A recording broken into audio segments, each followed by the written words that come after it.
is about technology enhanced teaching lesson exemplar.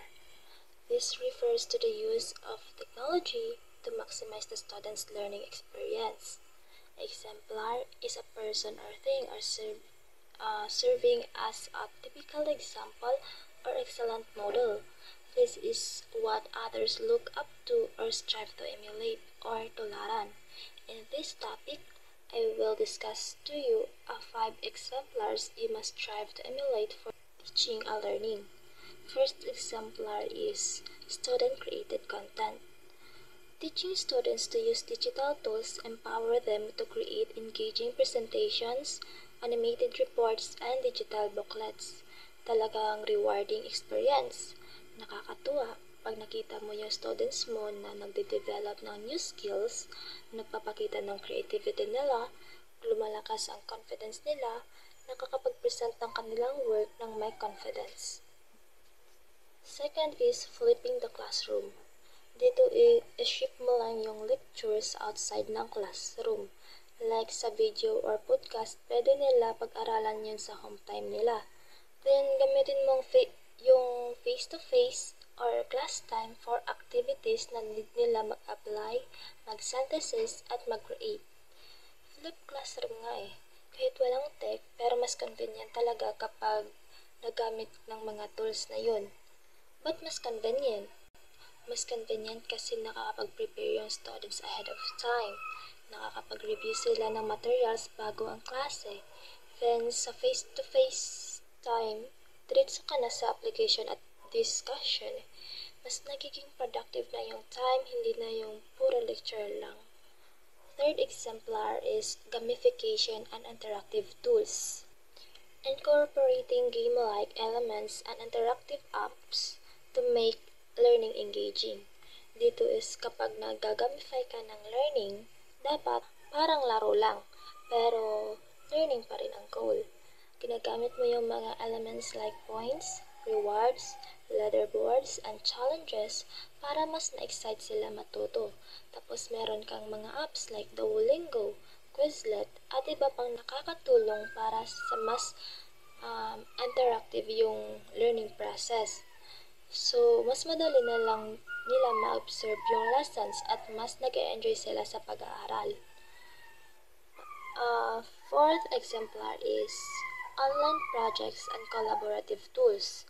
Ganito kasi, pag may digital platforms at software na pwede mong gamitin para mag-work sa project kasama ng team mo, kahit nasaang lugar ka pa. Pwede kang mag-share ng resources, mag-collaborate in real time, and mag-work anytime and anywhere. Parang nasa bahay ka lang, pero kasama mo yung team mo sa project. May mga halimbawa ng online collaborative tools tulad ng Google Workspace, Docs, Sheets, Slides, Microsoft Teams, Trello, Asana, Slack, Padlet, and discussion forums.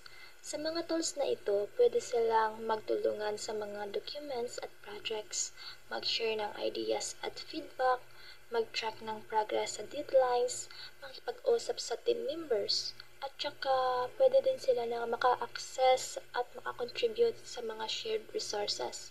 Ang maganda dito is nakakatulong sila sa mga students na mag-develop ng mga skills tulad ng teamwork, communication, at problem solving habang ginagawa nilang madali ang mga trabaho sa mga projects.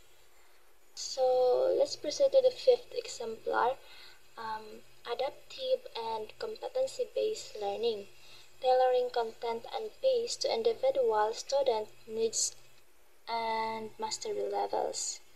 Tailoring means ginagawan natin ang content na para sa needs mo.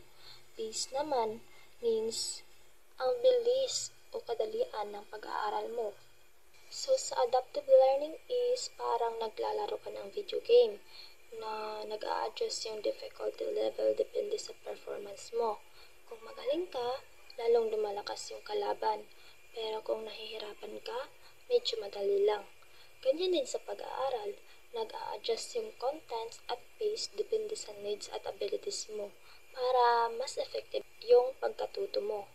Tapos yung content-based learning naman, parang nag-aaral ka ng pag-gitara. Goal mo lang matutunan yung specific songs or techniques. Tapos kapag nagawa mo ng perfect, pwede ka nang mag-level up sa susunod. Ganyan din dito. Focus ka sa pag-master ng specific skills o knowledge at kapag na-demonstrate mo na yung competency mo, pwede ka nang umabante sa next level. So that's the 5 exemplars na pwede mong i-emulate. And that's all, and thank you. Bye!